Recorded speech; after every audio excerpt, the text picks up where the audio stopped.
Ya, halo semuanya, kembali lagi di channel Papi Coding bersama gua Yogi di episode kita yang ketujuh, yaitu Swagger. Jadi, apa itu Swagger? Bagi kalian mungkin terdengar asing atau kalian mungkin udah pernah mendengar si Swagger itu apa. Oke, kita langsung aja. Jadi, si Swagger itu apa? Swagger adalah sebuah library yang membantu kita untuk membuat sebuah dokumentasi, sebuah project web API, dan juga untuk tes web API kita, lalu juga membantu kita untuk mengkonsumsi si web API yang kita buat. Nah, kenapa ini penting? Karena yang kita tahu ya, kebanyakan orang Indonesia itu nggak pernah buat dokumentasi untuk codingan, dokumentasi untuk aplikasi, karena mungkin udah terlanjur males ya, karena mungkin juga terkendala biaya yang memang dipres untuk developmentnya saja.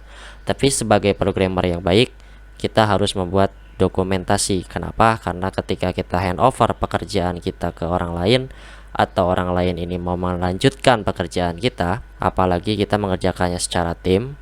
Oleh karena itu, si dokumentasi ini menjadi satu kunci yang memang sangat penting. Tanpa dokumentasi kita nggak tahu arahnya bakal kemana, cara pakainya bakal kayak gimana. Nah, yang masih ingat di episode sebelumnya kita melakukan testing sebuah web API kita menggunakan browser yang langsung kita tulis ya URL-nya, lalu juga menggunakan Postman. Nah, pertanyaannya, kita tahu URL-nya karena kita yang buat. Bagaimana tim kalian tahu kalau misalnya kita yang buat? Tim kalian nggak buat, tapi mereka tahunya kayak gimana? Apakah bisa cuman sharing-sharing URL via WhatsApp atau chat yang lainnya? Bisa saja, tapi itu akan memakan waktu. Apalagi ada orang baru yang ingin mengintegrasikan sistemnya dengan web API kita. Oleh karena itu, si dokumentasi ini sangat penting. Ketika kemarin kita tes menggunakan browser dan Postman, itu bisa juga kenapa kita pakai Swagger ya. Yang udah gue jelasin tadi, dengan Swagger semuanya kelihatan, API apa aja yang kita udah buat, parameter apa aja yang dibutuhkan, bahkan sampai responsnya, dan sampai juga pengetesannya itu bisa langsung di sini. Nggak perlu lagi install Postman, nggak perlu lagi lihat langsung di browser, itu akan memakan waktu. Nah, oleh karena itu kita langsung aja ya buka si Visual Studio-nya seperti biasa ya yang udah kita buat kemarin. Kita akan lanjutkan kembali. Setelah kebuka ya si Visual Studio-nya, yang pertama akan kita lakukan adalah menambah si library Swagger ini. Nah, caranya seperti apa? Kalian klik kanan di project kalian ya. Di sini gua tutorial Papi Coding yang paling atas di bawah solution. Habis itu kalian klik manage Nugget package. Nah, jadi Nugget package itu apa? Ya, mungkin kalau kalian masih ingat di episode yang awal gue jelasin bahwa si Nugget ini merupakan sebuah pabrik ya, pabrik dari semua library yang support di .NET ini. Nah, ibaratnya itu kayak NPM, mungkin kalian yang familiar ya dengan Node.js, atau juga Composer yang kalian familiar dengan PHP gitu ya, yang sering kita pakai ketika menggunakan project Laravel ya kebanyakan ya. Nah, itu sama kayak mereka ya, fungsinya si Nugget ini. Kita nggak perlu lagi nyari-nyari di internet, kita tinggal ketik aja di sini lalu klik install. Itu memudahkan kita ya dalam melakukan development sebuah aplikasi. Oke, langsung aja di sini kita cari yang namanya Swashbuckle. Nah, ada 3 library ya yang bakal kita install. Yang pertama itu ada Swashbuckle yang ASP.NET Core ya, .ASP.NET Core.Swagger. Nah, di sini udah ada ya yang paling atas namanya Swashbuckle ASP.NET Core.Swagger. Jadi kita ini install si middleware-nya terlebih dahulu. Nah, jadi si Swagger ini yang library yang pertama ini dia berfungsi sebagai jantung utamanya di library ini, karena kan ada 3 lagi ya.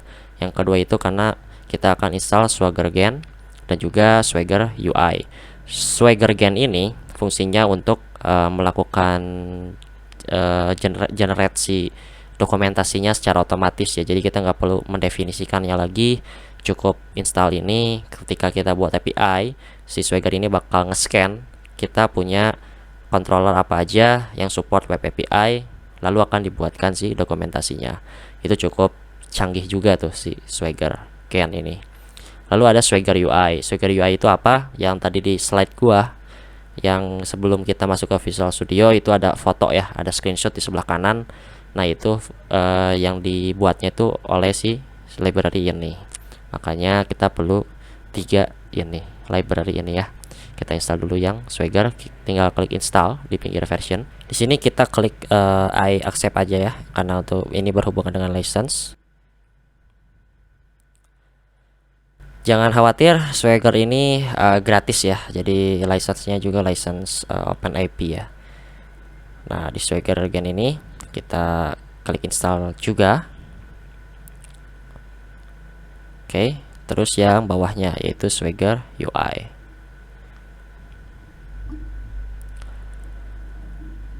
Oke, setelah keinstall tiga-tiganya itu ada tanda centang warna hijau ya di sini 1 2 3 berarti udah ke install. Nah, selanjutnya apa? Sekarang kita buka gerbang utama kita dulu ya.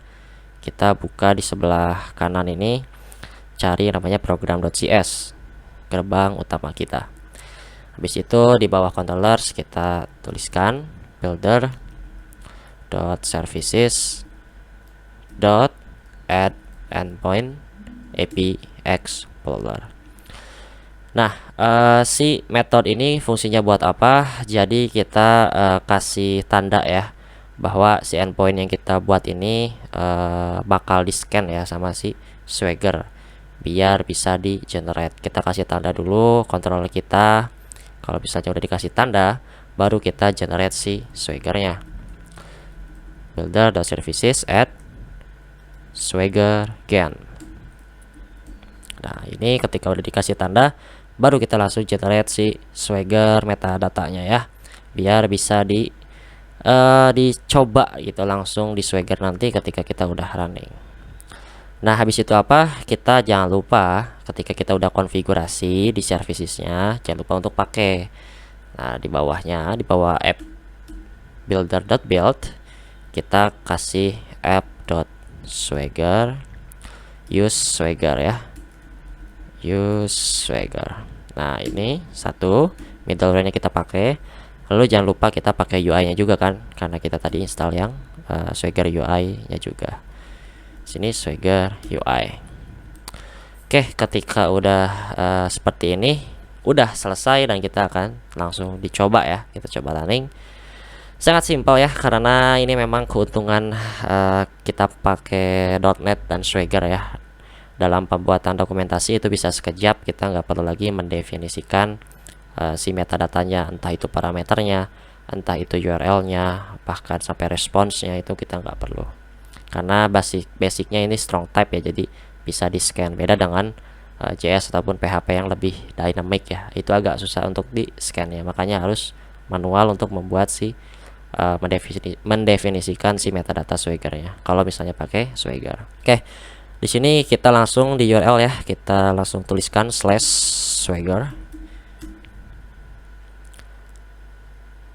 Nah, coba kita lihat.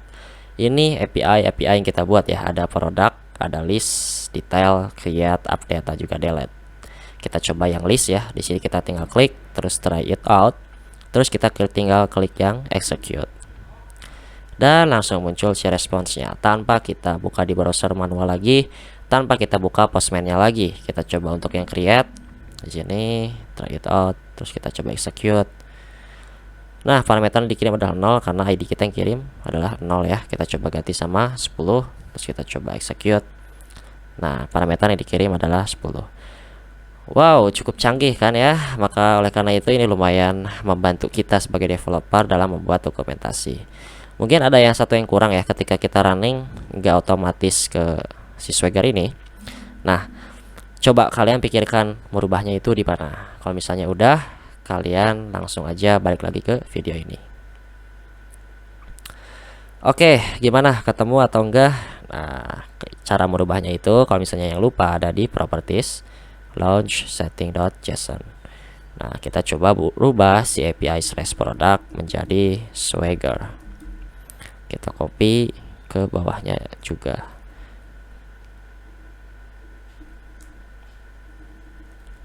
Oke, setelah kita copy, setelah kita paste, kita save, lalu kita coba running lagi. Nah, ketika di running secara otomatis sudah langsung masuk ke Swagger. Oke, mungkin itu aja untuk video tutorial Swagger ini, pengertiannya sampai implementasinya. Jadi cukup mudah ya untuk mengimplementasinya. So, di next video kita akan langsung memakai database untuk melakukan atau membuat CRUD di dalam Web API .NET 7. So, see you in the next video guys.